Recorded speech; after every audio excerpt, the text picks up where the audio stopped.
हिंदू मुस्लिम का आपस में भेदभाव करने के लिए शायद ऐसे किया जा रहा है, वरना कश्मीर में से पेंट उतर के देख के उसको गोली मार दिया जाता है। अगर वो हिंदू है तो उसको गोली मार देते हैं। तो इसका मतलब हम ये समझेंगे कि हाँ, हिंदू मुस्लिम का आपस में भेदभाव किया जा रहा है। एक्चुअली में क्या है इसका राज, वो हम आज इस वीडियो में जानने वाले हैं। बाकी आज की वीडियो की शॉर्ट आउट जाते हैं आरजी रौनक को, जिसका चैनल का लिंक आपको डिस्क्रिप्शन में मिल जाएगा। सॉरी अगर मैं प्रोनाउंसिएशन गलत किया तो। दोस्तों, कश्मीर में इस्लामिक आतंकवादियों ने हैवानियत की सारी हदें पार कर दी।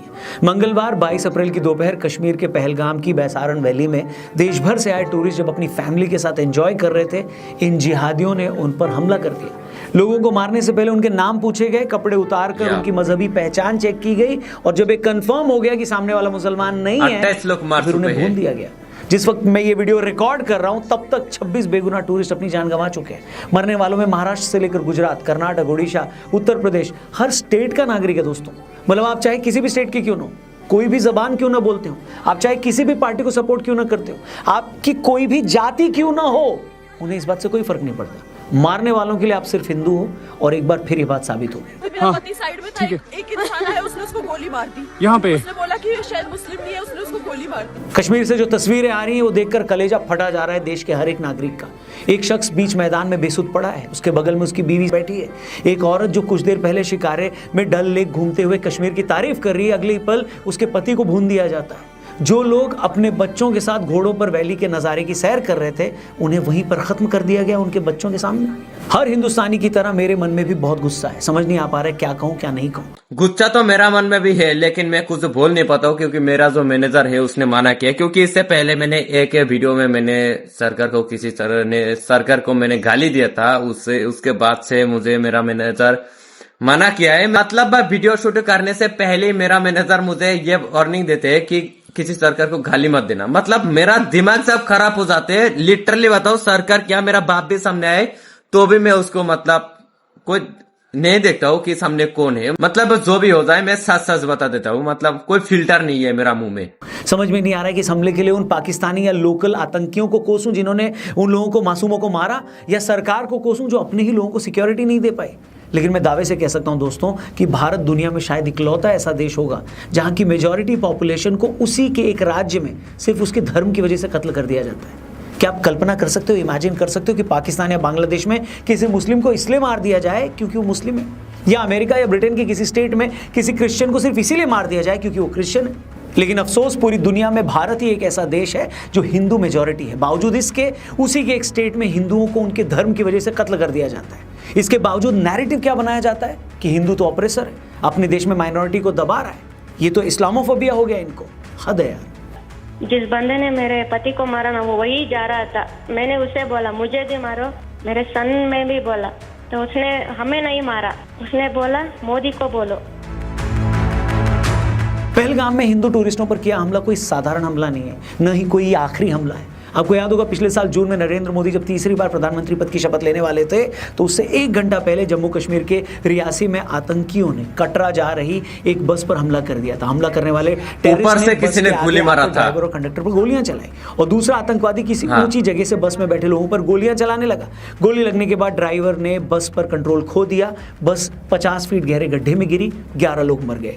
मरने वालों में एक 2 साल का बच्चा भी था। अब मैं आपसे पूछता हूं कि पहलगाम में फैमिली के साथ घूमने आए टूरिस्ट हो या रियासी में माता वैष्णो देवी के दर्शन करने आए तीर्थयात्री, इन लोगों का कश्मीरी समस्या से क्या लेना देना। लेकिन आप पहलगाम में लोगों का धर्म पूछकर उन्हें गोली मारते हो, रियासी में वैष्णो देवी के यात्रियों को गोली मारते हो। दोनों ही जगह आप हिंदू यात्रियों को टारगेट करते हो, और फिर आप कहते हैं कि आप कश्मीर की आज़ादी के लिए लड़ रहे हैं, आपकी लड़ाई का मजहब से कोई लेना देना नहीं है। कुछ तो शर्म कर लो यार। पिछले साल ही अक्टूबर के महीने में सुरंग में काम कर रहे 6 बाहरी मजदूरों की गोली मारकर हत्या कर दी गई। 2019 से 22 के बीच अलग अलग हमलों में 9 कश्मीरी पंडितों की भी गोली मारकर हत्या कर दी गई। इसी तरह 5 अक्टूबर 2021 को श्रीनगर के प्रसिद्ध फार्मासिस्ट माखन लाल बिंदु की उनकी दुकान में घुसकर हत्या कर दी गई। उसी दिन पानीपुरी बेचने वाले वीरेंद्र पासवान को भी गोली मार दिया गया। उसी साल 7 अक्टूबर को सतिंदर कौर नाम की एक प्रिंसिपल की उनके स्कूल में हत्या कर दी गई। मतलब किसी को भी नहीं छोड़ा, मतलब समझ लो सबको मार रहा है। हमारा इंडिया में डे बाय डे मतलब क्राइम का केस बढ़ते जा रहे हैं, इतना ज्यादा क्राइम हो रहा है। 16 अक्टूबर को एक रेडी वाले अरविंद कुमार शाह की भी हत्या कर दी गई दोस्तों। 2022 की बात करूं तो 2022 में आतंकवादियों ने एक एक करके कई कश्मीरी पंडितों की हत्या की। पहले इन लोगों ने रेवेन्यू डिपार्टमेंट में काम करने वाले राहुल भट्ट का कत्ल किया, फिर रजनी बाला नाम की स्कूल टीचर को मारा और फिर कुलगाम में बैंक मैनेजर की पोस्ट पर काम कर रहे विजय कुमार का भी मर्डर कर दिया। मतलब रेडी वाला हो। क्या ये जो सब लोगों को मारा था ये सब लोग हिंदू था? सिर्फ हिंदू लोगों को ही मारा जाता है? पानीपुरी वाला हो, बुजुर्ग दुकानदार हो, महिला टीचर हो, इन जिहादियों को किसी चीज से कोई लेना देना नहीं। अगर आप नॉन मुस्लिम हैं तो फिर आप मरने के हकदार हैं। ये लोग कश्मीरी और कश्मीरियत की इतनी बातें करते हैं, लेकिन ये उन कश्मीरी पंडितों को भी कश्मीर में नहीं रहने देते जो इस धरती के मूल निवासी हैं। एक टाइम था दोस्तों जब कश्मीर में आए दिन पत्थरबाजी होती थी, जब पाकिस्तानी पैसे पर कश्मीर में अलगाववाद फैलाने वाले हुर्रियत के लोग हर दिन बंद करवा देते थे। तब कुछ लोगों का ये रोना था कि सरकार तो रोजगार नहीं दे रही है, टूरिस्ट यहाँ आता नहीं है, इसलिए यहाँ का यूथ, यहाँ का नौजवान नाराज है। लेकिन भाई आर्टिकल 370 हटने के बाद तो आज रिकॉर्ड तोड़ टूरिस्ट कश्मीर आ रहा है। पिछले साल ही 2,35,00,000 टूरिस्ट कश्मीर गए। लोकसभा और विधानसभा चुनाव में रिकॉर्ड वोटिंग हो रही है। श्रीनगर में फॉर्मूला 1 रेस हो रही है। G20 जैसे अंतर्राष्ट्रीय इवेंट्स हो रहे हैं। चिनाब नदी पर भारत के इंजीनियर्स ने दुनिया का सबसे बड़ा रेलवे पुल बना दिया है। दिल्ली से श्रीनगर तक सीधी ट्रेन चलने वाली है। कश्मीर की सड़कों पर पैलेट गन चलना बंद हो गई है। बच्चे रोज स्कूल जा रहे हैं दोस्तों। बावजूद इसके अगर इस तरह के हमले होते हैं तो आप ये समझ जाइए कि कश्मीर में आतंकवाद का न तो रोजगार से कोई लेना देना तब था और ना आज है। इस आतंकवाद की जड़ तब भी इस्लामिक जिहाद में छिपी थी और आज भी इसी में छिपी है। इसे किसी भी और नजर से देखना, इसके लिए कोई भी और रीजन ढूंढना या वजह बताना खुद को धोखे में रखना है। आपको याद है ना वाजपेयी साहब के टाइम क्या हुआ था? मोदी को आप टफ टास्क मास्टर बोल लीजिए, लेकिन वाजपेयी साहब पीएम बने थे तब क्या हालात थे? उस वक्त आज से कहीं ज्यादा आतंकी हमले होते थे। सेना और सीआरपीएफ भी लगातार इनके खिलाफ ऑपरेशन चलाती थी। लेकिन अटल जी जब पीएम बने तो भारत सरकार ने शांति की पहल करते हुए रमजान के पाक महीने में इनके खिलाफ ऑपरेशन रोक दिए। आज भी कश्मीर में बहुत सारे लोग अटल जी की सरकार की उस पहल की तारीफ करते हैं, मगर उन सब के बदले में कश्मीर में आतंकवाद फैला रहे लोगों ने क्या दिया और क्या किया? आतंकवादियों ने अगस्त 2000 में पहलगाम में श्रद्धालुओं के जत्थे पर हमला करके 30 लोगों की जान ले ली। उस हमले में 60 से ज्यादा लोग जख्मी हो गए। अगले ही साल 20 जुलाई 2001 में अमरनाथ यात्रा पर शेषनाग में ऐसा ही हमला हुआ जिससे 13 लोगों की जान चली गई। इसके बाद 6 जुलाई 2002 में फिर से अमरनाथ यात्रा में नुआन बेस कैंप पर हमला करके 9 श्रद्धालुओं को मार दिया गया। इसके बाद अमरनाथ यात्रा पर ऐसा ही हमला 2017 में भी हुआ जब अनंतनाग में 8 श्रद्धालु मारे गए। आज के वीडियो से आपको ये तो पता चल गया होगा कि इंडिया में किस साल में कितना मर्डर हुआ था, मतलब कहाँ पे कितना लोगों को मारा था। इस वीडियो से आपको शायद, मैं उम्मीद करता हूँ कि आप लोगों को पता चल गया होगा। एक पल के लिए हम ये मान भी लें कि कश्मीर में जो भी थोड़े बहुत लोग जंगे आज़ादी के लिए सब कर रहे हैं, मगर मैं पूछना चाहता हूँ जंगे आज़ादी की कौन सी ये लड़ाई है जिसमें आप उन लोगों को मार डालते हैं जो आपके घर अपने ईश्वर को पूजने आए होते हैं, जो आपके शहर घूमने आए हुए हैं, जो आप ही लोगों को रोजगार दे रहे हैं। अरे भाई बाहर से आया कोई भी शख्स हमारे यहाँ मेहमान माना जाता है। गरीब से गरीब आदमी खुद भूखा रह लेता है मगर वो अपने मेहमान की सेवा करना नहीं भूलता। मगर कश्मीर में तो आतंकवादी उन लोगों को मार डालते हैं जो उनके घर अपने ईश्वर की पूजा करने आ रहे हैं। हर युद्ध, हर लड़ाई, हर वॉर के कुछ रूल्स होते हैं, कुछ नियम होते हैं दोस्तों। फौजें भी आम नागरिकों पर हमला नहीं करती हैं, मगर ये आतंकवादी तो इतने बेशरम और नीच हैं कि ये लोग निहत्थे टूरिस्ट को भी नहीं छोड़ रहे हैं। ये लोग ये नहीं समझते कि निहत्थे लोगों पर गोली चलाकर उन्हें मार देना जिहाद नहीं है, नपुंसकता है। इसका इलाज तो कहीं ना कहीं पाकिस्तान को परमानेंट सबक सिखाने में ही है। आपको याद होगा कि पुलवामा अटैक के बाद भारत ने जब सर्जिकल स्ट्राइक की तो कैसे पाकिस्तान की अकल तब ठिकाने आ गई थी। उसे समझ में आ गया था कि वो भारत को न्यूक्लियर बम की और धमकी नहीं दे सकता। इसके बाद वो कुछ साल तक टिका भी रहा, लेकिन अब पाकिस्तान की खुद की हालत खराब हो रही है। बलूचिस्तान उसे संभल नहीं रहा। उनका देश हर दिन और गहरे गड्ढे में जा रहा है और जब भी उनके देश की हालत खराब होने लगती है तो पाकिस्तानी फौज वहां की आवाम को कश्मीर का लॉलीपॉप पकड़ा देती है। अभी कुछ दिन पहले Pakistani army chief general Munir ने हिंदुओं को लेकर जहर उगला था। उन्होंने फिर से कश्मीर का झुनझुना बजाया था। तभी लोग समझ गए थे कि लगता है फिर से ताकत इनके हाथ से फिसल रही है। इसलिए इन्होंने कश्मीर में कांड करवा दिया है ताकि एक बार फिर भारत पाकिस्तान आमने सामने आ जाए, फिर वहां की आवाम को भारत का डर दिखाया जाए और पाकिस्तान पर अपनी पकड़ को और मजबूत किया जाए। लेकिन टाइम आ गया दोस्तों कि भारत भी अब पाकिस्तान को ये क्लियरली बता दे कि कश्मीर पाकिस्तानी आर्मी के सत्ता में बने रहने के लिए एक प्रयोगशाला नहीं बन सकती। मतलब जब तुम्हें अपनी आवाम को डराना हो तो कश्मीर में हालात खराब कर दो। इसलिए जरूरी है कि अब पाकिस्तान का परमानेंट इलाज किया जाए, इसे एक बार फिर से 71 जैसी शर्मनाक हार दी जाए, जिससे कि ये मुल्क इस लायक ही ना रहे कि कश्मीर की तरफ देख भी पाए। भारत को इन 26 लोगों की शहादत को यूं ही वेस्ट जाने नहीं देना चाहिए। भारत को डिप्लोमेटिकली पाकिस्तान को चारों तरफ से घेरना होगा।